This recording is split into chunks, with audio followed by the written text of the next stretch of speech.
नमस्कार मित्रों, आप सभी का स्वागत है मेरे यूट्यूब चैनल में।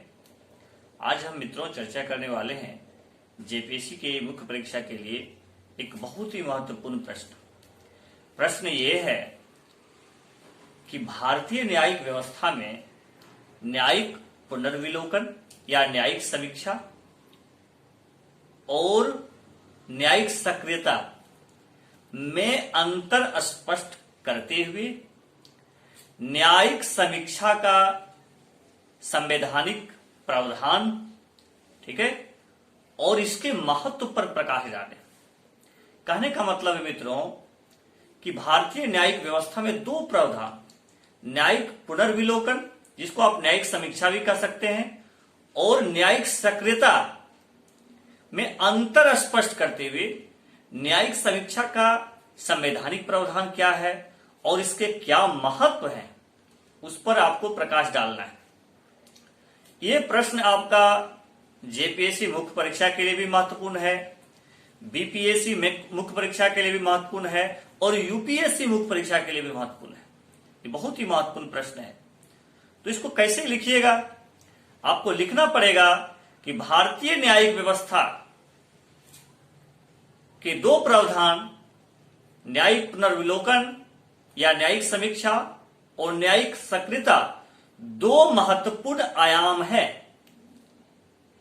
जो आर्थिक, सामाजिक, राजनीतिक, सामाजिक न्याय दिलाने का काम करती है। ठीक है, इसको न्याय दिलाने का काम करती है।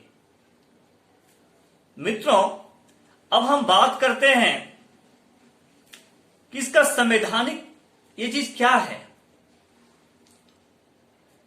न्यायिक समीक्षा में क्या होता है और न्यायिक सक्रियता में क्या होता है। तो मित्रों, न्यायिक पुनर्विलोकन, न्यायिक समीक्षा में सुप्रीम कोर्ट कोई भी मामला को, कोई भी प्रावधान को, संविधान को केंद्र में रख करके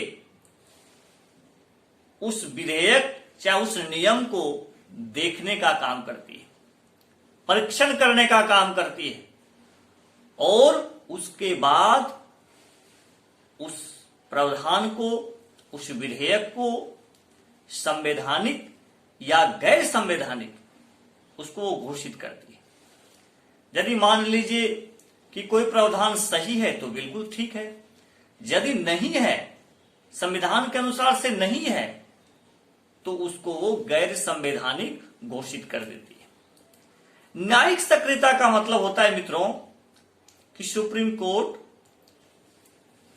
कानून से ऊपर उठ करके, मान लीजिए ये तो कानून की बात था कि संविधान का प्रावधान है कि नहीं है, लेकिन वो केवल कानूनी ही नहीं बल्कि वो सामाजिक भी हो सकता है, आर्थिक भी हो सकता है। जनहित मुद्दे पर सरकार के कार्यों में इंटरफेयर करती है, कार्यपालिका से पूछने का काम करती है, सरकार से पूछने का काम करती है और इसके लिए प्रावधान लाने का प्रयास करती है कि आप इसके लिए कुछ कीजिए, मजदूरों के लिए कुछ कीजिए, महिलाओं पर हिंसा हो रही है इस पर कुछ कीजिए, प्रदूषण पे ले कीजिए। तो ये जनहित मुद्दा पर सरकार के कार्यों में इंटरफेयर करती है। मित्रों, प्रश्न था कि न्यायिक पुनर्विलोकन या न्यायिक समीक्षा का संवैधानिक प्रावधान क्या है। तो ये जान लीजिए कि भारतीय संविधान में न्यायिक पुनर्विलोकन या न्यायिक समीक्षा का स्पष्ट विवरण नहीं है, नहीं लिखा गया है, लेकिन संविधान में कुछ प्रावधान ऐसे हैं जो इसको आधार प्रदान करता है, एक नया बल मिलता है। जैसे आप ले लीजिए संविधान का अनुच्छेद 32 और 226, इसमें जो है सुप्रीम कोर्ट और हाई कोर्ट को शक्ति दिया गया है कि यदि वो मौलिक अधिकार का हनन करती है तो आप इसका रक्षा करें। ठीक है, यानी कोई सा प्रावधान जिससे फंडामेंटल राइट का हनन हो रहा है तो आप उसका रक्षा करें। दूसरी महत्वपूर्ण प्रावधान संविधान का अनुच्छेद 131 से लेकर के 137, इसमें क्या है, लोगों और राज्यों के बीच, राज्य और केंद्र के बीच, संघ के बीच कोई विवाद होता है तो सुप्रीम कोर्ट को प्रारंभिक क्षेत्राधिकार के अंदर अधिकार दिया गया है उसका निपटारा करने के लिए। इसका उदाहरण आप ले सकते हैं, अभी हाल ही में केरल जो है सो गवर्नमेंट ने सुप्रीम कोर्ट में याचिका दायर की नागरिकता संशोधन बिल को लेकर के। छत्तीसगढ़ में राष्ट्रीय न्यायिक नियुक्ति जो है, ठीक है, आपका राष्ट्रीय जांच एजेंसी को लेकर के मामला जनहित याचिका में दायर किए सुप्रीम कोर्ट में। तो इस तरह से चीजों के द्वारा एक आधार मिलता है। नेक्स्ट महत्वपूर्ण प्रावधान आप देख सकते हैं जो बहुत इंपॉर्टेंट है, अनुच्छेद 137। अनुच्छेद 137 में सुप्रीम कोर्ट को यह अधिकार दिया गया है कि अपने द्वारा दिए गए कोई भी निर्णय का वो रिव्यू कर सकती है, देख सकती है कि क्या इसमें कुछ सुधार करने की गुंजाइश है क्या। तो एक ये भी प्रावधान आपको जो है सो बहुत इंपॉर्टेंट है।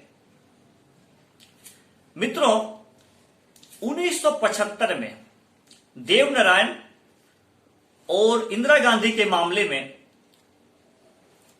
सुप्रीम कोर्ट ने न्यायिक समीक्षा या न्यायिक पुनर्वलोकन को संविधान का मूल ढांचा माना है, बहुत इंपॉर्टेंट है।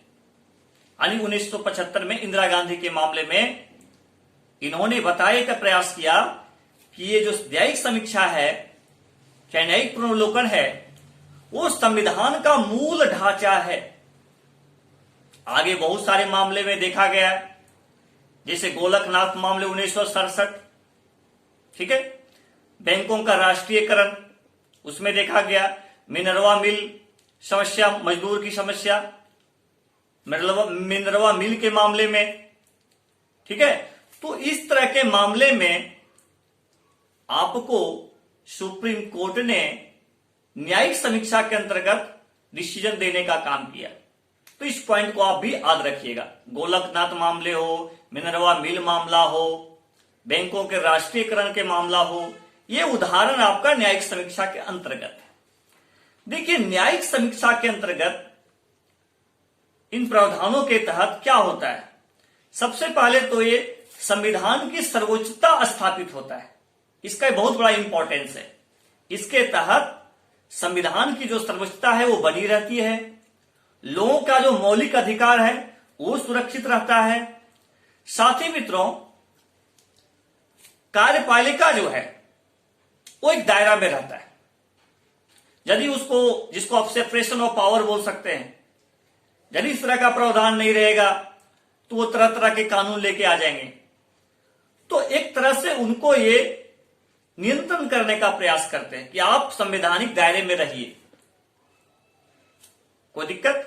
चलिए, अब देखिए, कहने का मतलब यह है कि इससे क्या होगा, इसका इंपॉर्टेंस सबसे बड़ा है कि इससे किसी व्यक्ति की जो मौलिक अधिकार है उसकी रक्षा होती है, संविधान की जो सर्वोच्चता है वो बनी रहती है, शक्ति संतुलन होता है, राज्य केंद्र के बीच भी संतुलन कायम होता है, ठीक है। और निष्कर्षता ये कर सकते हैं आप, निष्कर्ष के रूप में इसको आप कर सकते हैं। लेकिन ज्यादा न्यायिक समीक्षा, यदि हम किसी भी चीज का बहुत ज्यादा हम न्यायिक समीक्षा करें तो इससे क्या होगा, सरकार के प्रति जनता का जो विश्वास है वो घट जाएगा, जो सही नहीं है।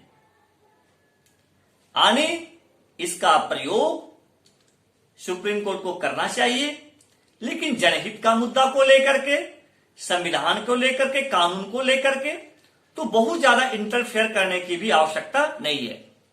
एक लिमिटेशन में जब बहुत जरूरी हो, कोई ऐसा संगीन मामला है, जनहित का मामला है, जिसका इंटरफेयर करने से बहुत ज्यादा भला हो सकता है, कल्याण हो सकता है, तो वैसे मामले में सुप्रीम कोर्ट को निश्चित रूप से इंटरफेयर करना चाहिए। लेकिन ज्यादा इंटरफेयर करना, इससे क्या होगा कि जनता का जो लोकतंत्र के प्रति विश्वास है, सरकार के प्रति विश्वास है, वो कम हो जाएगा।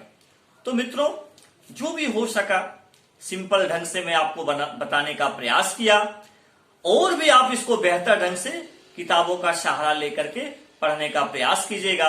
निश्चित रूप से मुझे जब भी समय मिलेंगे हम आपके लिए कुछ महत्वपूर्ण प्रश्न लेके आएंगे जो परीक्षा के दृष्टिकोण से काफी महत्वपूर्ण होंगे। ठीक है, आप जानते हैं जनहित मुद्दा, जनहित याचिका, PN भगवती, ये आप नाम सुने हैं। तो जनहित याचिका